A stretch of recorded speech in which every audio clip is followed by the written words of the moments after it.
It's Hughezy, hello, and I've heard that Freddie Mercury has had an asteroid named after him, and word is it can destroy Uranus. Woohoo! It's episode 5, and this is my first attempt at doing an intro while not being funny. Now, there's a big difference between not being funny, such as Aziz Ansari, and trying not to be funny, which seems to be also what Aziz Ansari does. So, this is the intro.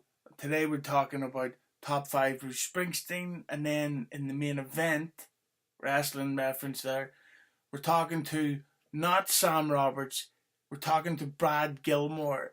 Brad Gilmore, if you don't know him, is the co-host of Heated Conversations with Booker T, and in his interview we talk about WrestleMania 35 predictions, we talk about where Jerry Seinfeld and Larry David went wrong, and I also tell him a very crazy and dangerous but true story about my personal experience with Booker T. And I've never told it before here, so make sure you listen through the whole thing so you get to hear it. So up first, we're debating the top 5 Bruce Springsteen with my friend Colin from Ireland.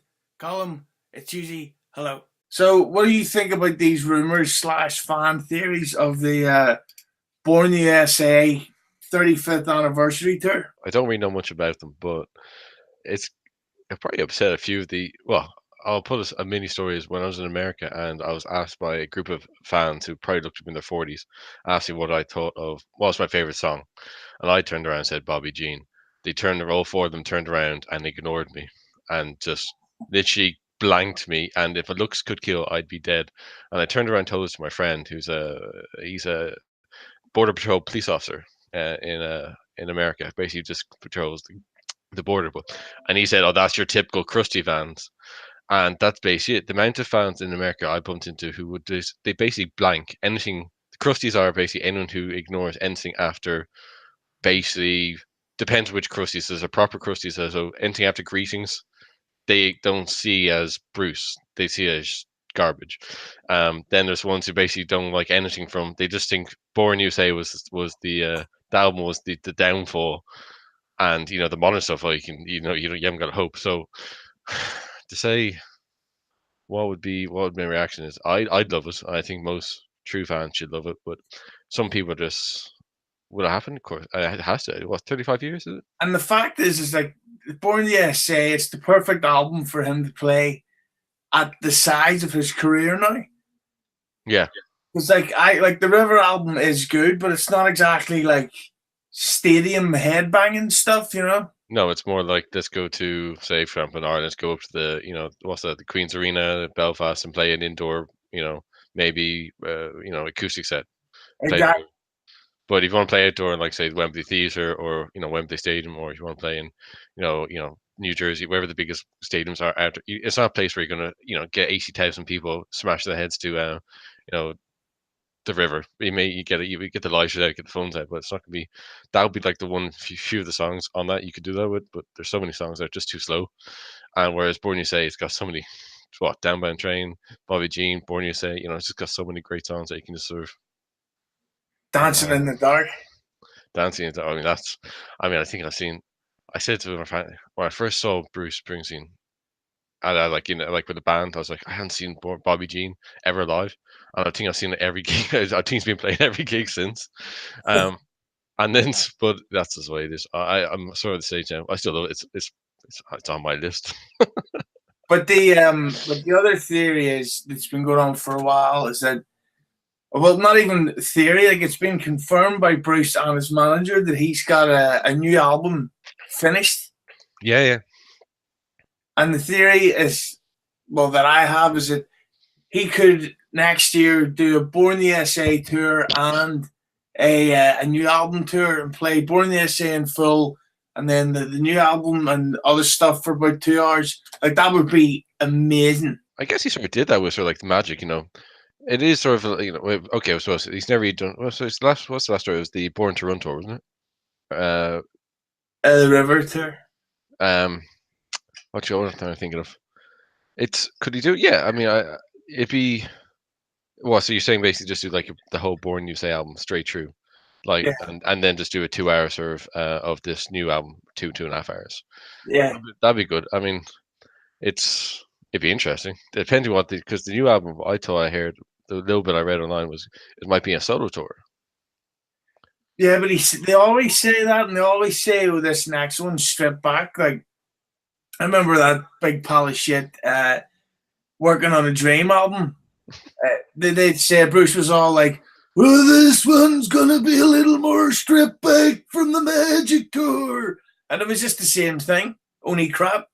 I mean, that I was actually reading. I was trying to compile a list earlier, and I came across some review of that album. And Lars, and said Bruce Springsteen, you can talk about songs about about Cadillac cars. You can talk about the unemployed, downtrodden people.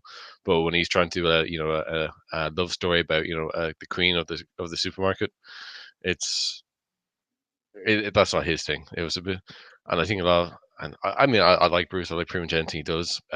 Apart from the she like Reno by Devils and Dust, but yeah, that's he does always say that, and I think in all the years I've been his fan, he's only Devils and Dust is the only single tour since I've been a fan, and I don't think he can just drop the E Street Band. I mean, people, it's Bruce Springsteen and the E Street Band. It's not you don't rarely. I don't. So I think he has to do something with them. I mean, he did that before. Obviously, what in the '90s he dropped the band for Human Touch and stuff. But I think he has to bring them along. It's just that they are part and parcel when you get Bruce. I think that's my opinion. And I think as well, it's like at their age, taking a year out is like taking 10 years out. Like you gotta keep them going while they can.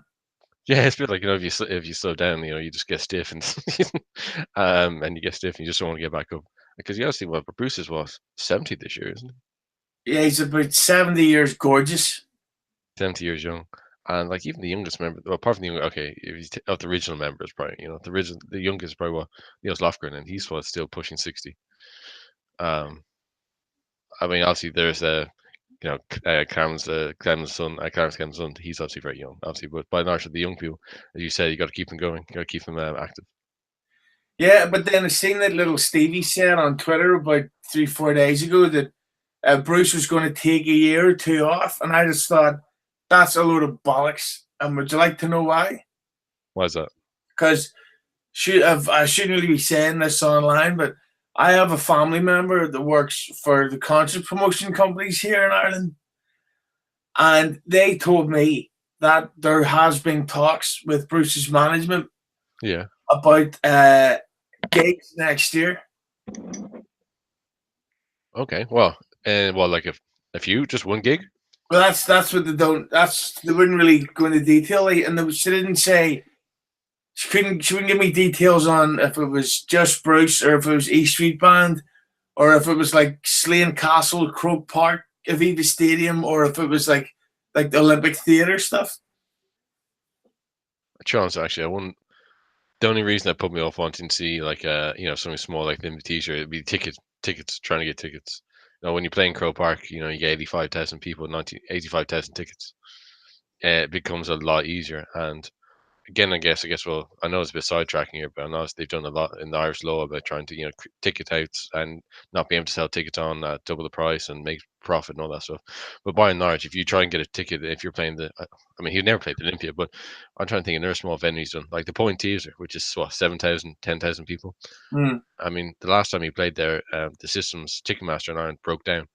You just couldn't get the whole system crashed, and they reckon it was the fastest at that time. It was like 42 seconds they sold out tickets, and I remember I got tickets for that, and my friend said I got nosebleed seats, and that's from the. But yeah, that's a different story. But yeah, I'd like to see him do a more sort of what's they call it, romantic or was it confined, intimate. But to see something like that, like a big show, would be better. Just because it's easier to get tickets. And plus, like the big shows are just more fun. Yeah, as we know, me and you've been in a lot of them together, and they're just. I think the crowd's more. I mean, because you're sitting down, you're a bit more restricted, and you start standing up at these shows like the Point issue. You got these stewards there pointing a fly at you. You have to sit back down. But Yeah. yeah. But you were at Crow Park, weren't you? Oh yeah. Yeah, I mean, you got 80,000 people, and it's just the atmosphere is just it was just unreal. That was probably the biggest I've ever seen them at, and it was just breathtaking. I remember when Bruce played out the back of the King's Hall Fields on the Wrecking Ball tour. Yeah, I got so badly sunburnt, and I don't know how this is physically possible. My neck went purple. that's bad. Yeah, it was just fucking microwave. It was that's you were starting to cook. Oh Jesus, yeah. Good show that actually. At least yeah, and I liked how he actually had the cop on to not wave the Irish flag and the English flag up on the stage. Because you know, like when he goes to America, he has the American flag and say, or say not America when he goes to say Italy, you have the Italian flag and the American flag. Just sort of like this is this like respect for the country. When he went to Belfast, he had no flags whatsoever. Yeah. He had the cop on not to put an Irish flag up there because that might have not gone down too well, or an English flag. Do you happen to have your top five there? I have a top 5.5. I'm going to decide at the last minute what I've got top 29. So what have you got in at number five?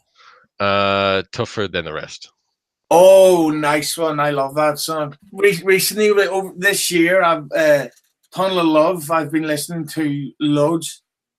It's I don't know. I just ever saw the music video. It was the first time.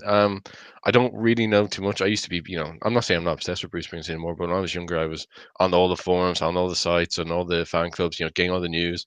And I remember reading something. So this could be complete hogwash. So I don't know. But supposedly tough the rest video. That's around the first time I think Patty and him were starting to. That was when I don't know if they weren't actually officially going together. That was when she was a part of the band, and you could see the connection with the two of them. Oh, big time. And they just kept looking at each other. They were like, literally, I don't know. This is a PG show, so I best not say anything. But you're tougher than the rest. But yeah, it's that song. As soon as I saw the music video, and I just thought it was really nice. It was a really nice intro to it. It was just it's like the official spare parts video. That's not on my list, but when they just got a really nice melody intro into it, and it's just and then when the drums kick in, it's a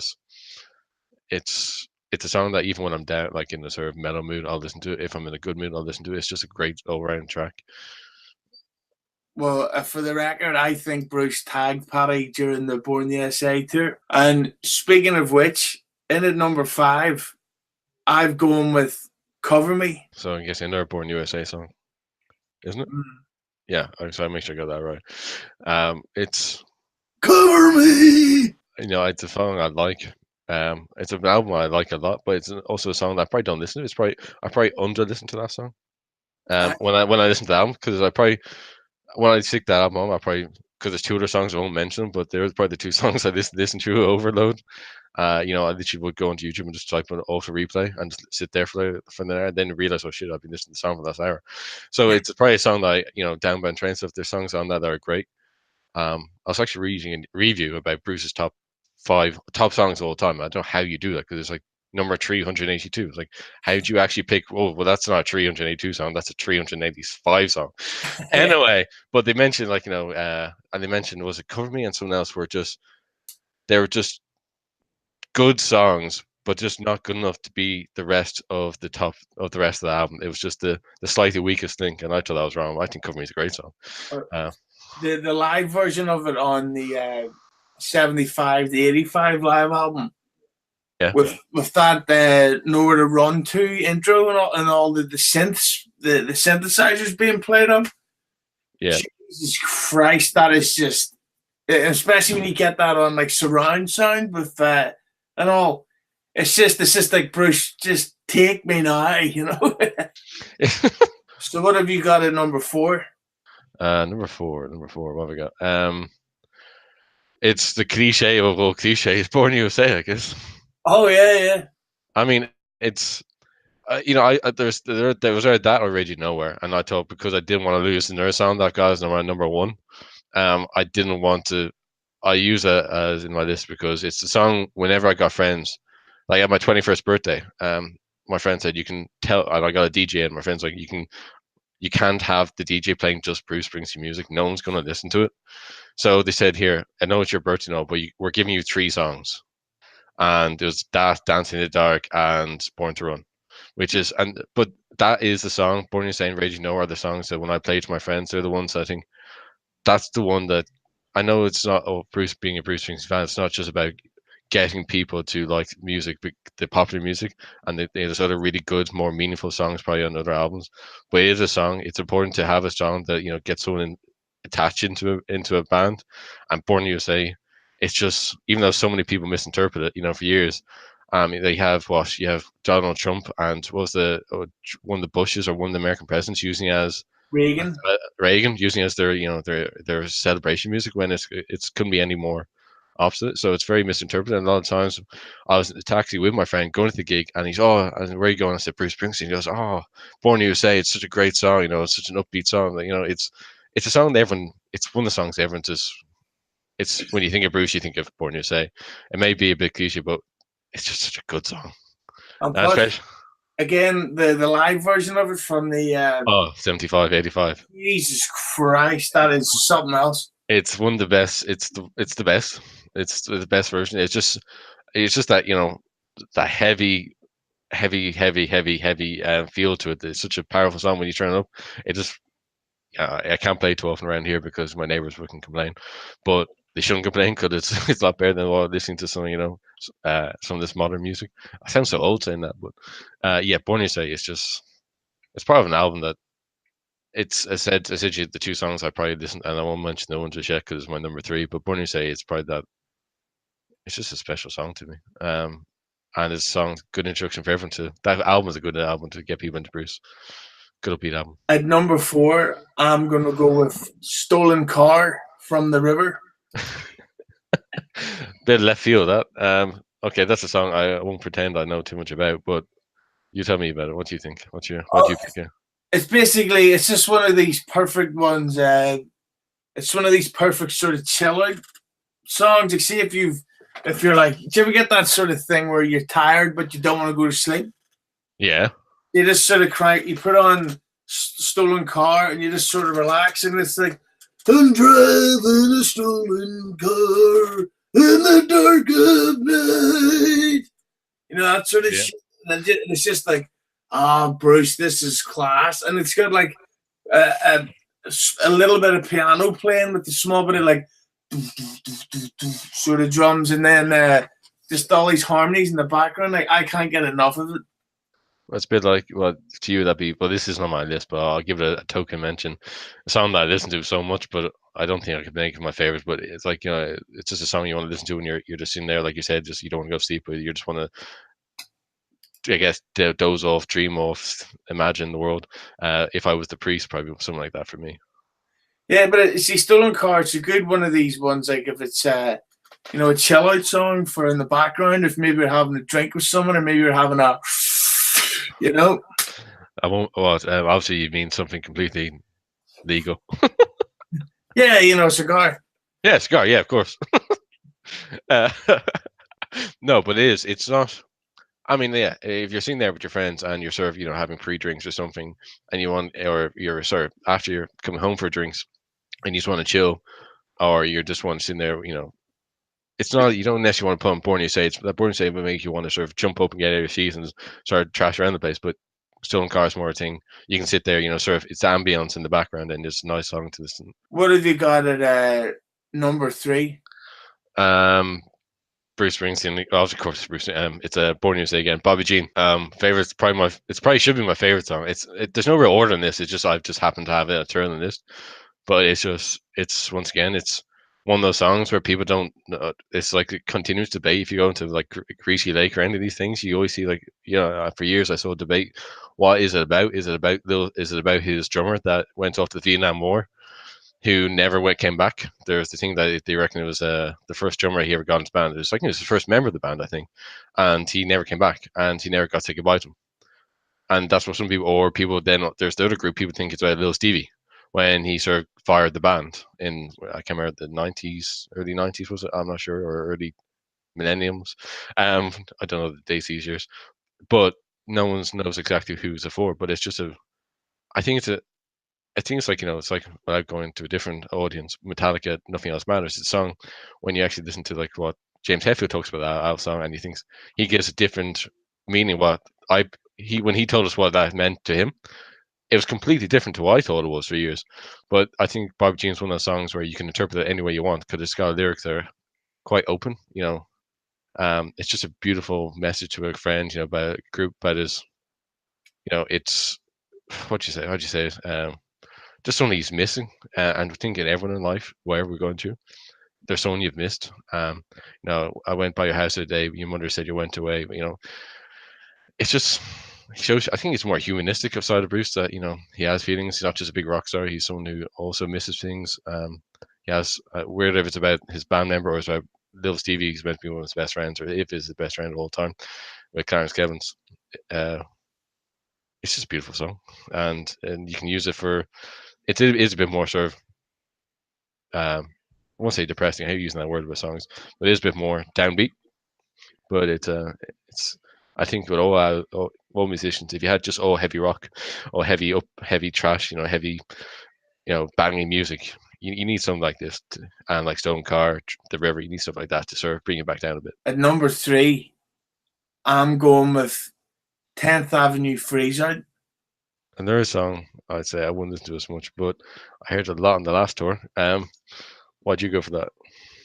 But see, it's a weird one in that I love it on the album, but every time he plays it live, I kind of think, oh crap, he's gonna do like a 14-minute version of it when he could have done like 3 or 4 other songs instead. And it's just like, and I love the song, and I love how they've started doing the Clarence tribute in the song. So did you say you liked that or you didn't like that? No, I do like that Oh bit, yeah, that was nice.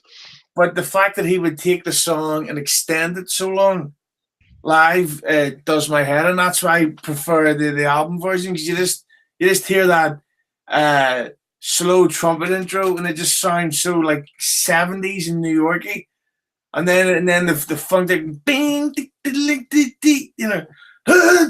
new phrase out, and you just think, yes, I want to go drinking with this guy if only he was a drinker. It's a kind of song. It's song. I'm not saying I don't like it. It's just a song that I think I've heard it on every show I've been to, and every show it's that, and it is that extended version. And you're thinking, I'm not saying it's a bad song. I think it's a great song, but sometimes you just need to be in a certain mood for that. Yeah, it's like Bruce. The song is great. Get a move on. Do the album version's only what 3 minutes 20 seconds or something, but live it's 14 or an hour.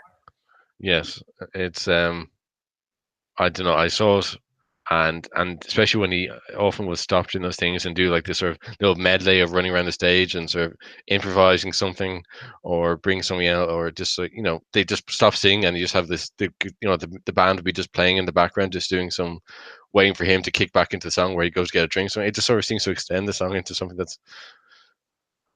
I know what you mean. But then again, I think also it could be the fact that I reckon I literally have heard it every time I've seen him play. I don't know why. It's just one of those songs. What is your number 2 Lucky Town. from what's that album? Is it called Lucky Town too? The album? Chose. I don't. It's not a Human Touch, is it? Lucky Town. Just let me Google it. I don't even. I know because there's Human Touch and what's the other album came at the same time. Let me just Google. Yeah, it is actually. There's actually an album called Lucky Town. Yeah, it's on the album. It's like the self-titled from the album, and it's a song that I don't think I've ever heard live, which I don't think I've ever heard that live. It's funny you say that, because my number 2 is a song I've never heard live. Candy's Room from Darkest Really? Hours of Time. See, that's me. I've heard that half a dozen times. I remember the first time he did it, he sort of introduced a really funny story about Gary Talent. Was it Gary Talent or no? Danny Federici. Getting done for having a hash plant in his car. Yeah, and he went into that. But Candy's Room, I don't know. I've always sort of associated it being like quite a dirty song. Because it's about a whore, isn't it? Yeah, well, it's that, and also good thing about Reno, which is definitely about a whore. And Leah. Yeah, but She's a whore. I wouldn't say the lyrics live in there, but yeah, it's Candy's Room is. Again, it's a song I've heard so much, but it's not one I've never really. I listen to a lot. I wouldn't say I listen to a lot, but it's not a song I go to. Like I made my list and I went on to all the songs. I was looking through them, and so many songs there I think if I had them on shuffle, you know, like where your iPod to text which songs you listen to more often. Uh, It wouldn't be the song that come up once, but it'd be a song I listen to. I'm thinking of it now, you know, because I said it's been a while since I listened to Bruce. I can think of it now in Candy's room, and there's this real slow build up to it, and he's just, and then he gets in, yeah, and it gets really so, and it's almost like, you know, it's like it's getting to the climax. Maybe excuse the pun of, you know, of a dirty song, but it's literally like in Candy's room, you know, it's just building up, and then when he sort of it releases, like he gets into the song again, it's like this explosion of just of pressure of, I don't know, it's just really, I just told it, and I'm trying to think of the lyrics, and that's, I remember I saw that live in Dublin, and I just, after the song, after the story, and I still, granted I had a few drinks at the time, I just thought it was amazing. to me, it's his greatest song intro, like as you say, with it, Yeah, and then the piano of the ding, diddy, ding, diddy, dee, diddy, diddy, and he's like, in Candy's room, her picture's up here on the wall, and I got the Candy's room. You gotta, walk the darkness of Candy's hall, yeah. if you know what I mean. So what's your number one greatest Bruce Springsteen song of all time? What is it? Which I'm actually not sure if it's actually his. I don't think it is his, but I'm gonna say "Trapped." Whoa. It's just, once again, one of those songs that, um, obviously it's probably about, you know, from reading a bit about it, you know, you can sort of tell it's about. I know, it just seems to me about it. I see it, obviously, you know, one thing, you know, talking about Metallica and Nothing Else Matters, what it actually means and what we feel. I think every song's like that. Because I think every song we like, particularly, we listen to it at a moment in time, and we associate, say we're going through a good time or a bad time, you associate a certain thing with the song. And when this song comes on, it reminds me, I think it screams me as, you know, someone, you know, a person being a good person and staying by someone even when they're not being so good to them, and knowing that in the end, good will overcome evil, and that you being good you'll get the good karma back to you, and just stick with it and you'll get through it. And that's just something I've always just, there's a particular live version of it. And also I think I remember a reason I like that version because it's the day I was in America and I found out Danny Federici died. I was listening to it at the same time. I was listening to that on my laptop in the hotel, and, you know, breaking news came up. You know, on my friend sent me on MSMS, you know, Daddy died. I'm like, what? And so I was actually Cliff. I just found out there. It's Cliff something, Jimmy Cliff, who wrote it. But yeah, that's, I don't know. It's not a song that, you know, I don't think many people. It's not actually Bruce's. I don't think it's Bruce's song. I think it was fully written by the other guy. But it's one of the songs that I think he's just played a lot better. I mean, you don't always know why songs are your favorite songs. You just, I think you just associate them with certain moments in time where you attach them to something, and that sort of triggers in your brain every time you hear it. And just, I don't know. It's just one of the songs I've, maybe it's the old Danny Federici thing. I don't know, maybe different things, but it's also nice lyrics. And the message I get from it about the good and evil and being a good person, that to me is probably why. You know, it could. You know, you've actually asked Bruce Springsteen. Well, sure, he didn't write it, but why he picked it up, he obviously had a reason why he picked it up, and it's probably completely different what I think. But I think that's the beauty of music. My number one greatest Bruce Springsteen song of all time out of everything, I'm on Fire, also from Born in the USA. Oh, that music video. Oh, it's just that's it's just because it's so 80s and it's so cool, and the fact that the song's it's one of the shortest as well. Yeah, I think it's like 220, 210 or something. Yeah, I think only Factory is his other shortest song apart from I'm on Fire. Um, yeah, I can't actually quite think of but it is pretty slow. And I remember that, like, in the era of when you could, I was in the era, I had the first one in my state to had, you know, broadband. I had half a gig, half a megabyte download. You know, it was like 50 megs or something. I don't know why, it was really slow compared to now. And I downloaded music videos, and my friends came over. You download, that's a music video. You can download that. And one of the first videos I downloaded was "I'm on Fire." Yeah, it's just brilliant. And ironically, it's also another song that I've never heard him play live in person.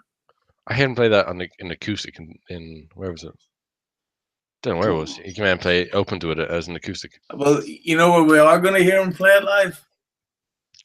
Ozzy with this when supposed he tour. comes back with the Born in the USA 35th anniversary tour for 2019. Good evening, good evening. It's Hughezy, hello, and good evening. I've been told in the past that I don't expand my tastes enough, that I'm quite a negative person stuck in my ways. So I have tried to expand my musical tastes, and one has decided to, excuse me while I have a sip of lovely wine. Yes, that's delicious. I've decided to expand myself by having a review of the brand new leaked Ed Sheeran song. So let's have a taste and catch my reaction to it live on air. Here we go.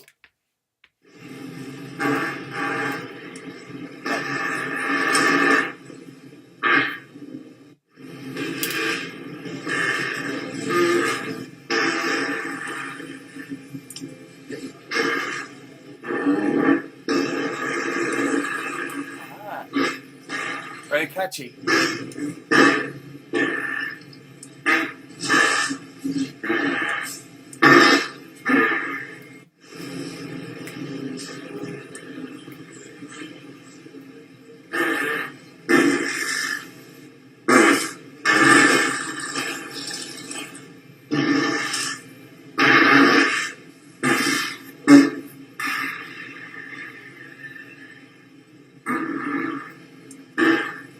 Very good.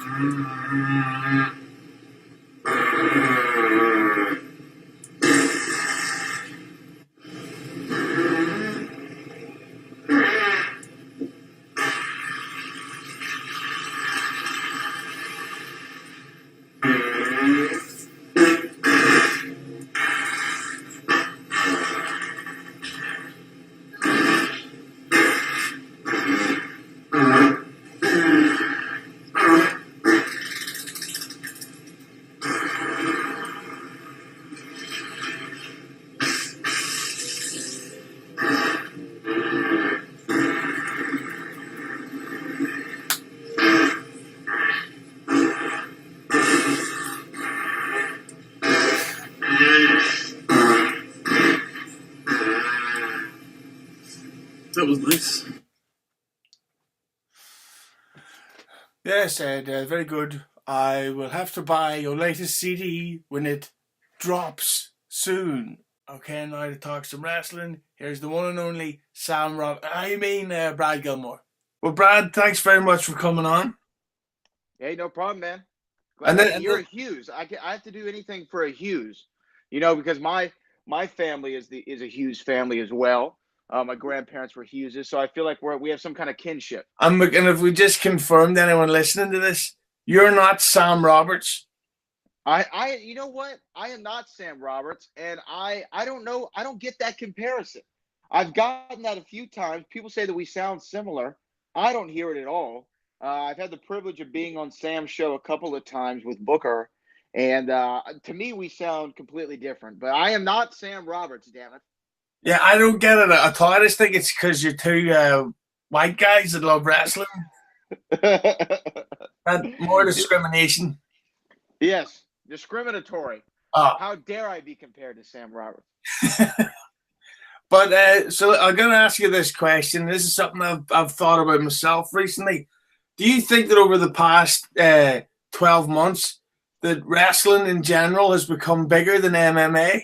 Bigger than MMA. It's hard to say. I think wrestling over the last 12 months has definitely gotten much larger. When you look at the $1 billion deal that WWE just did with the Fox network here in the States for SmackDown, $200 million a year over 5 years, that's incredible. And some of the other auxiliary deals that have been going on with WWE and also with this All In show that just happened, to do 11,000 people for an independent wrestling show definitely shows a rise in the popularity of the sport. But I did just hear that, the UFC has been reevaluated at being worth $7 billion. And just what was that, 3 years ago or less, it was sold for $4 billion. So the growth of UFC is incredible as well. And the sport of MMA, I think, is as popular as it's ever been. But my thing about MMA is I think it's finally hit its ceiling. I think that the UFC, especially this year, has had a lack of super entertaining fights. And I think that Dana White has carried the company as far as he can, and now they need to start thinking more outside the box and try to figure out how to get more of a national appeal, mainstream appeal to their sport, and how to create new stars. The thing about WWE and pro wrestling is always creating new stars. There are always new people ascending to the top. There's always big names circulating around professional wrestling, names from the past, present, and future. And I think that's why wrestling will always be in that conversation. But as far as surpassing the popularity, to get back to your original question, I don't think that they've done it just yet, especially on a mainstream level. But I think that they're close. Because for me, it's just that like if you look at with New Japan, and they do stadium shows, and apparently in Australia, wrestling's really going through a big boom period at the minute. Yeah, but and in the UK. Oh, it's enormous in the UK again. Well, especially in Scotland, there's a Scottish company there alone that does arena shows, which is incredible. Wow, that is crazy. It's crazy just because you always hear just about the WWE, but there are so many different promotions that are doing incredible things. I talked about All In. I know World of Wrestling over there is pretty big. There are definitely some companies there in Perth and Sydney that I know are doing great. And here in Texas, where I am right now in Houston, Texas, in the United States, we have Reality of Wrestling. And Reality of Wrestling, the promotion that's ran by Booker T, we draw great crowds, and we have our own arena, the World Gym Arena out there in Texas City. And, we have a big event this Saturday, September the 8th, which is going to be our first show after our live pay-per-view on Fight TV. So wrestling all over has its pockets, and it has an incredible fan base, and I think that it is growing, and I think it will catch the UFC. Here's the thing: it's just like with any sport; they have rise and falls in popularity. At one time, stateside, baseball was the most popular sport. Then it transitioned to football. Now it's kind of going back to baseball and basketball. It's going to be the same thing. Boxing was the biggest sport. Wrestling overtook it. MMA overtook wrestling, and then UFC will fall back, and WWE will rise again. Do you think that it's fair to say that UFC, it's obviously not that it's failing, but it's kind of running out of big money matches? Absolutely. They got to go back to the WWE well in order to get any buzz around their fights. And when I say that, I mean the biggest buzz the UFC has had in the year 2018 is when Brock Lesnar showed up at that UFC fight with Daniel Cormier and Stipe Miocic. And he shoved Daniel Cormier across the room. And now going into 2019, the biggest fight on the calendar is Brock Lesnar versus DC. I think also the big money fights are fleeting because how many fights will Conor McGregor actually fight? Mm-hmm. I know that Conor over there is the biggest star, and I love Conor McGregor. He's got this fight with Khabib Nurmagomedov. I don't know how it's going to go. I am Team McGregor on that one, even though Khabib's a dangerous guy. But as far as big money fights, after Khabib, I think Conor might have let's face it, Conor would be big money with anybody, but I'm just thinking about marquee record-breaking fights. I think you got the trilogy fight with Nate Diaz, but who the hell knows what's going on with Nate Diaz on a day-to-day basis? And then DC says he's retiring in March. John Jones is still up in the air. We don't know if we're going to see him again. If Brock wins the heavyweight championship, I think that opens up some big money fights in the UFC. But they've lost Ronda. She's obviously doing great in WWE. I don't think Conor's going to have more than 3 more fights at maximum in the UFC. I think Brock, if he wins the title, might have 3 more fights in the UFC, and that's maybe. And that's if he wins. So I agree. They're running out of the big name fights. I'm looking at this card going down on Saturday, and you've got Darren Till and Tyron Woodley, and that's the only fight on there that I even know who's fighting. Like, if you look at the card this Saturday from their Dallas, Texas event, I don't know anybody on that card. There are no big fights. And Tyron Woodley, as good as he is, I don't think he's a draw. But I would also say, and this is sort of insider news, is that I think UFC starting their plans are to start going international. And the reason why I say that is I have a family member who works for a promotion company here.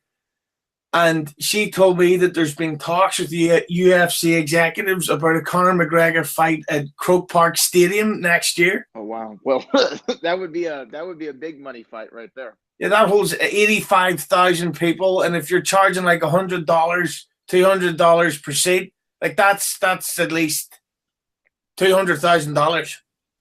Yeah, and what city is that in? Dublin City.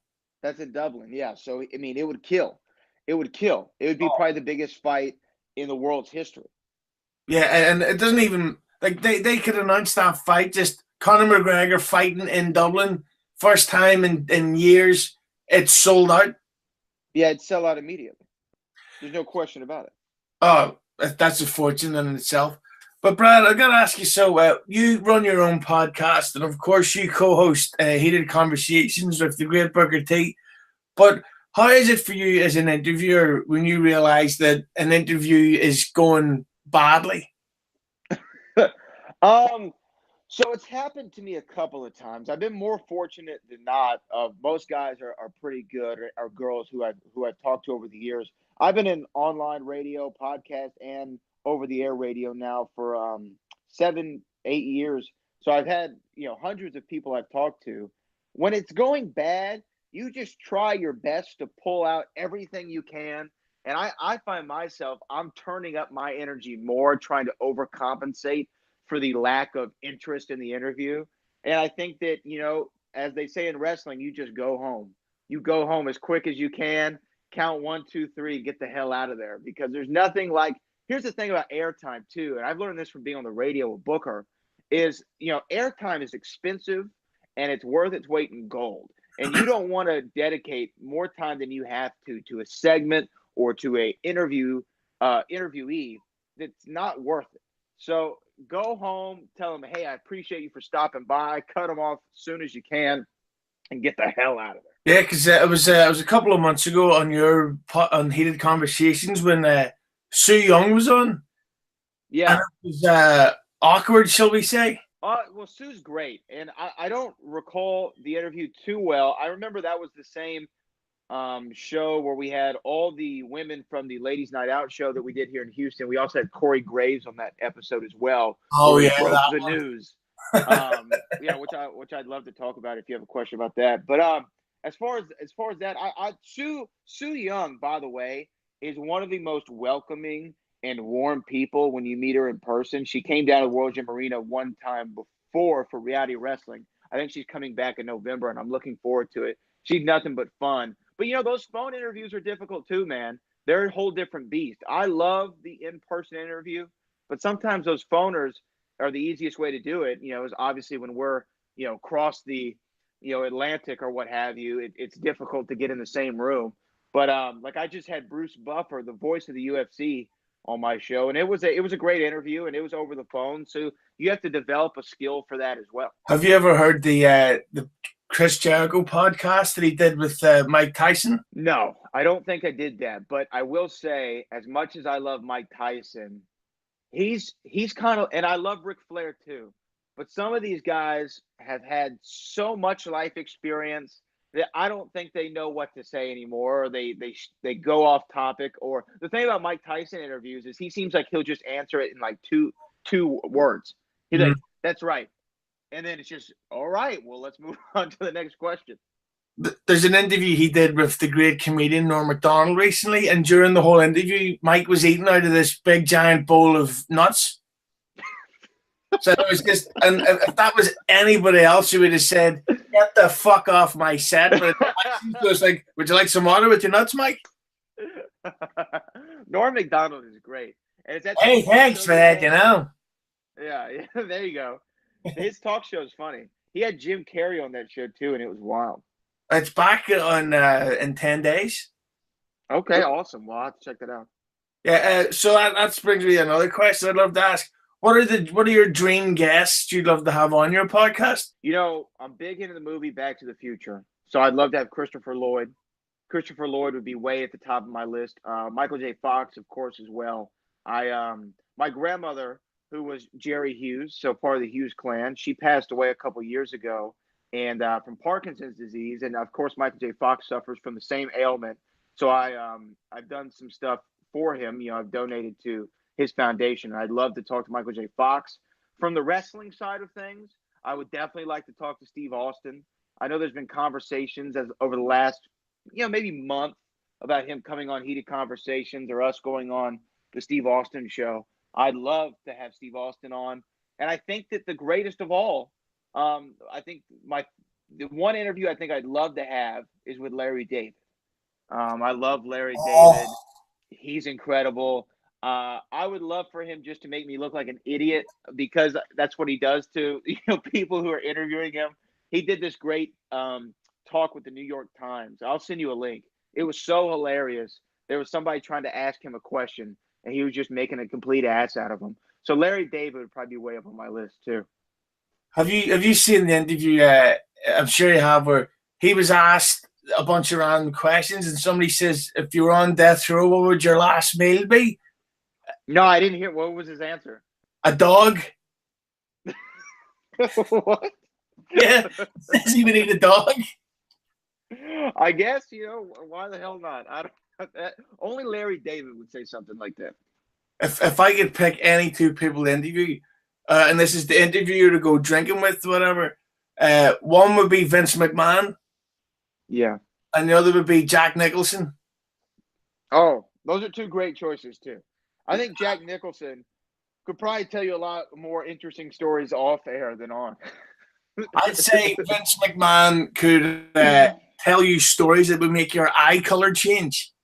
Yeah. I have such respect for Vince McMahon, and I don't know how he's viewed, overseas at all.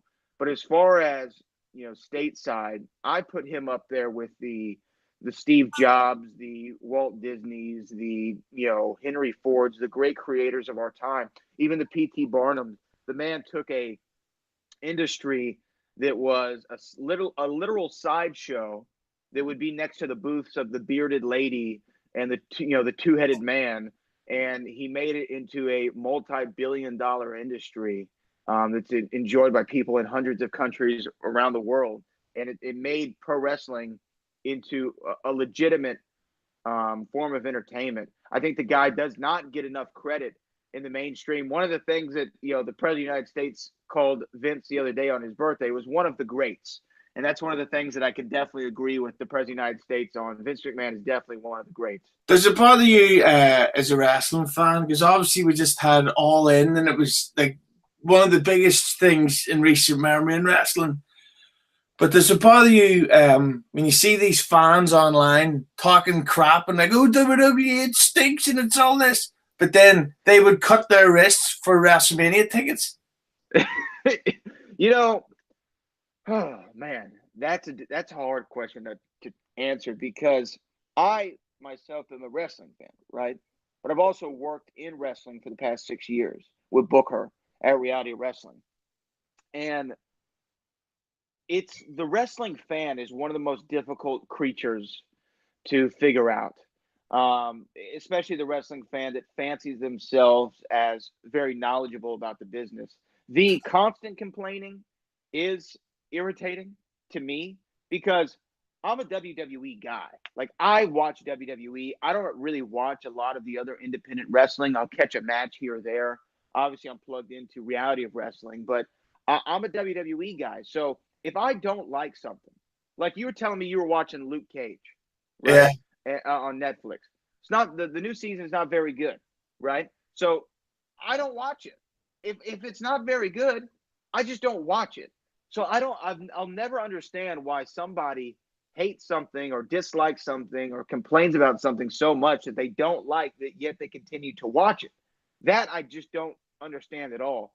And the same people who will say Vince McMahon's out of touch or he doesn't get it, would, openly, if they saw him on the street, would openly beg and plead him for a job or to take a picture or, for anything. So it's a really interesting dichotomy wrestling fans have. But it just goes back to me. If you don't like something, or if something upsets you so much that you will rant incessantly on social media and online about it, I don't know why you watch it. I don't know why you watch it. And I also don't know why. Here's the thing. With any other story, with any other television show, I don't watch the television show trying to figure out which ways they could possibly go with it. But they do that in wrestling.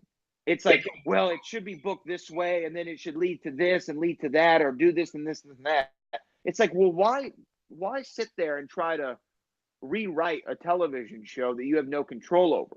Watch the television show, and if you don't like it, you don't like it. That's fine. But you shouldn't say, oh, they should have done this or they should have done that, because at the end of the day, you don't try to do that with any other television show. And I always think that these shows are like, the Seinfeld finale. And the finale of Seinfeld was watched by, I don't know, 125 million people here in the United States. I'm sure even more around the world. And everybody had in their head what they wanted the finale to be. And that's why the finale was seen as such a disappointment to a lot of fans, because it didn't fulfill what they saw in their head, right? When I watched the Seinfeld finale, my brain was turned off.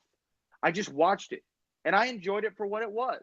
Was it my favorite episode? No. But did I enjoy it? Yeah, because I turned my brain off, and I just sat there and watched and took in what they gave me. And that's what I do with WWE on a weekly basis. I'm not saying that I like everything that the company does. I'm not saying that I enjoy every show. But I turn my brain off, I watch it, and I enjoy what I enjoy. And if I don't like it, I'll flip the channel to something else. I just think that's what wrestling fans should do, and they would be much more happy. But I've got to say, it was a mistake to not have a scene where Kramer went up on the witness stand. I thought that was... you know what? That is one thing that they dropped the ball on. Like, he could have go to put his hand in the Bible, and then he slipped and accidentally slapped the judge or whatever, That's a good idea. I would have liked to see that. But the Larry David and Jerry Seinfeld, they really should give us a call sometime. We could teach them a few things. Right. They need to learn. They need to learn from the best. They're falling. They're slacking. They're tramps. But regarding all this stuff about predictions, and I know you were saying you don't really like to think ahead, but what do you see happening, or what do you predict happening in for WrestleMania 35? I think that there's a couple ways you go about it. I definitely see Ronda and Charlotte happening. I know that's been long rumored, but when I saw Ronda Rousey at WrestleMania this year, I was like, oh my God, her and Charlotte would tear the house down. So I think we see that. I don't know if it's the main event or the co-main event. I think that if there would ever be a main event in WWE history for the women who could main event WrestleMania, I think it'd be that match. I don't see any other match being able to do it. From the men, it's interesting. I think that we see I would like to see Daniel Bryan and The Miz for the WWE Championship. If they could do that, I think they could figure out a way to get there with Miz beating AJ Styles. Of course, that would mean Samoa Joe wouldn't win the title, but he could get his moment in the sun after Daniel Bryan wins it, and maybe Joe takes it off Bryan. But I would love to see The Miz as the WWE champion lose the championship to Daniel Bryan at WrestleMania. And I would, depending on what happens with Brock in January, we know Heyman said that he'd like to cash in his number one contendership, and Kurt was like, well, I'll tell you when and where. But if Brock is able to win the UFC heavyweight title, I think he has to be in line for the Universal Championship again. I know that would probably upset a lot of wrestling fans, but just to be able to make history by being the first ever UFC and WWE heavyweight champion simultaneously, I think that's something that WWE should not pass up on. What would you think about Triple H versus Drew McIntyre? Well, Drew McIntyre is an absolute stud.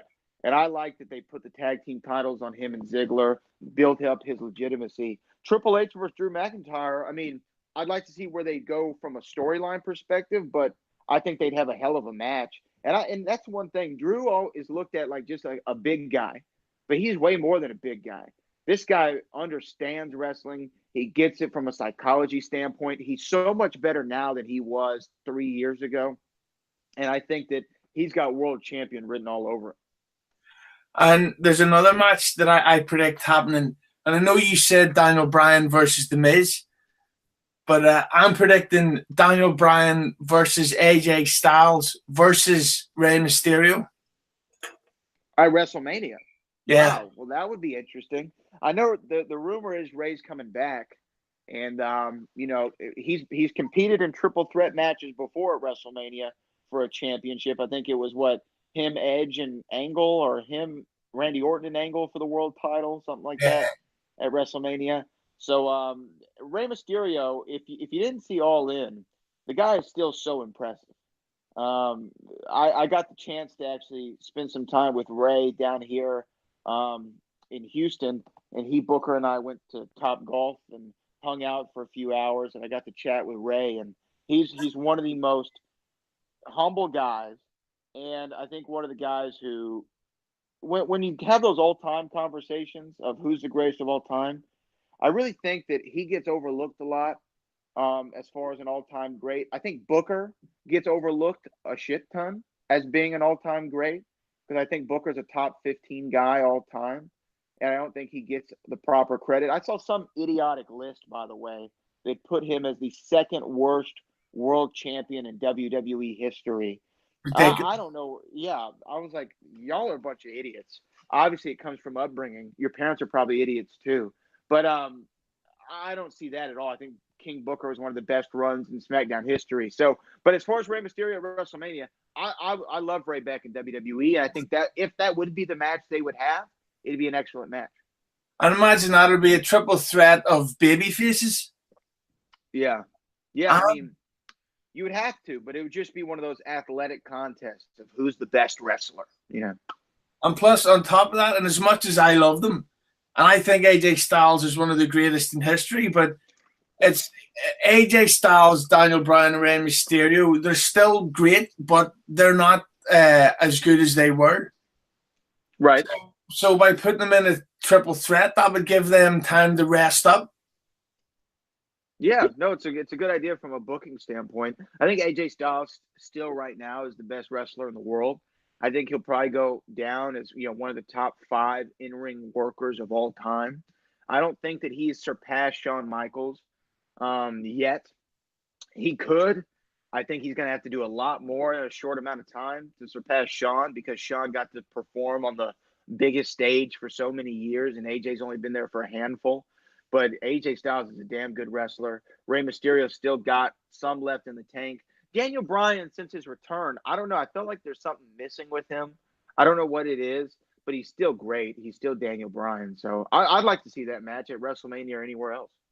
I'm actually really glad that you said about Booker T being underrated, because that was actually going to be one of the things I was going to say to you, is that I think that despite Booker T's success and his money and the fact that he's married to Charmel as his wife, but I think he's the most underrated wrestler ever. Like, you never really see him mentioned on the list. Yeah, no, I agree, man. I think Booker. Here's the thing. So prior to me working with Booker was one of my favorite wrestlers. He was a Houston guy. I knew he was a Houston guy. We actually live in the same suburban area of Houston, and I knew that. I never ran into him, but I knew he was in my area. And my first ever live event, WWE live event, the main event was King Booker versus Rey Mysterio for the world title. Oh, my nice. My second live event was the first Night of Champions pay-per-view, where Booker was in the main event with, I think, John Cena, Mick Foley, Bobby Lashley, and I think Randy Orton for the title. I think that was the match. So he was always around in the wrestling world. But before I worked with him, even though he's one of my favorites, I never thought of him in the GOAT conversation. And then when I started working with Booker, I was like, well, let me go back and look at his catalog. Let me look at his discography or his filmography in wrestling, if you will. And the guy has had one of the greatest runs in professional wrestling history, bar none. Not only was he the second black wrestler of all time to win a world championship in WCW, he was the first African-American to win a heavyweight championship in WWE. I know there's some still like contention about The Rock. Does he count? Does he not count? But as far as full-blooded, black wrestlers, Booker was the first to do that. He was the first to do a lot of things. And when you look at his career, he's a 6-time world champion. He's a 13-time tag champion with, I think, 4 or 5 different partners. Harlem Heat was one of the top 3 greatest teams in WCW history. I think that Booker's run as King Booker puts him on the Mount Rushmore of SmackDown. I think that from a technical wrestling ability, you don't find too many guys who are at the quality. Booker in his prime, as far as a technical wrestler, was just as good as anybody else. And I'll tell you who can back me up on that. That's Bret the Hitman Hart. Because I asked Bret, how good was Booker T in the ring? He says, as good as anybody has ever been. So from a technical aspect, from an entertainment aspect, Booker as King Booker or working with Goldust or being able to cut entertaining promos. I always go to that WrestleMania 21 promo he did with Eddie Guerrero where they spoofed Quentin Tarantino, Pulp Fiction. Booker was a utility guy. No matter what position you put him in, no matter what position in the card he was in, no matter what character he was playing, who he was wrestling, he would always give you 125% and be the best thing, or if not the best, one of the best things on the show for the entire night. Technical wrestler, entertainment value, promos, memorability. Booker T hits every category that you want to be able to hit as a pro wrestler. So he is without a doubt one of the all-time greats. There's not any debate about it. And he likes Billy Idol. And he likes Billy Idol. I mean, come on now. And he likes the Eagles. I met Billy Idol in a bar in Dublin, and he was more weed than human. He was so stoned, it was unbelievable. But yeah, but I think. And Booker likes Billy Idol. So yeah, there you go. There you go. I think Booker is by far the greatest black wrestler that's ever lived. Yes. But just as we're wrapping up here, Brad, I've got to tell you this Booker T story. All right, lay it on me.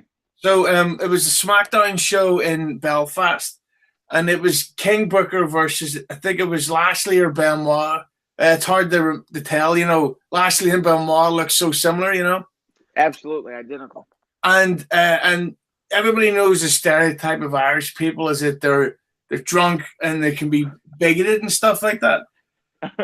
So Booker was doing his entrance as King Booker, and he's doing, you know, the pinky up and the royal thing, and he's playing up to the crowds. So this drunk guy was in the front row, I should say the front of the entrance hall. Mm-hmm. And I don't know how, but he leaned right over the railing, and I'll not say the word, but he yelled maybe like half a foot from Booker T's face, and he yells, "You effing N-word." And Booker T just sort of broke character, took his crown off, took his cape off. Cape, yeah. And he just turned around and eyeballed this guy. And this guy literally, and I know how people misuse the word literally and how annoying it can be. This guy literally went green and his legs wobbled and he almost passed out. And his friends dragged him away because they were like, he's going to kill you. Yeah, well, that is definitely not a good thing to say to anybody, let alone somebody who can, kill you with his pinky finger. But Booker, about that word though, Booker advocates very strongly against that word in use of any kind. We've talked about extensively on our show. Everyone remembers the famous Booker T blooper, which he calls his biggest regret, and it's definitely not a word that should ever be used by anybody, as far as I'm concerned. Yeah, but I just thought that it's a shame that guy got dragged out, because if Booker T had smacked him, he'd still be in the hospital. Yeah, he probably would be in a coma. He wouldn't have been able to wake up. And Booker, this was, what did you say, like maybe 10 years ago, maybe? 10 years ago? 2006, maybe. 2006. So, 12 years ago. Booker is still in the same exact shape that he was 12 years ago. So if he ever runs into that guy again, and we're somewhere in the Ireland area, make sure you point him out so Booker can give him his receipt. I'll make sure I'm filming it. You do that. Okay, well, do you want to plug your social media there? Yeah, you can follow me on all social media at Brad Gilmore. That's Facebook, Twitter, Instagram, all that stuff. Even if you still have MySpace, you can find me on there, I'm sure, somewhere. And check out Heated Conversations every weekend with Booker T and myself. You can also check out the Brad Gilmore Show, where I interview people that I either know or admire or appreciate every single week. We had Bruce Buffer on this week. We had Phil Hellmuth, who's the greatest poker player of all time, on a couple weeks ago. always entertaining people. So check out the Brad Gilmore Show on wherever you get your podcast. Thank you, Brad. And if you happen to be speaking to Booker T, just make sure that that guy that said that racist shit to him wasn't me, because I enjoy having a face. For those that keep asking, yeah, the Opie interview is coming. I'm still waiting to actually lock down an official time with him, but it is coming, so stay tuned. If we're very lucky, that'll be on the next episode. But in the meantime, it's Hughezy. Bye-bye.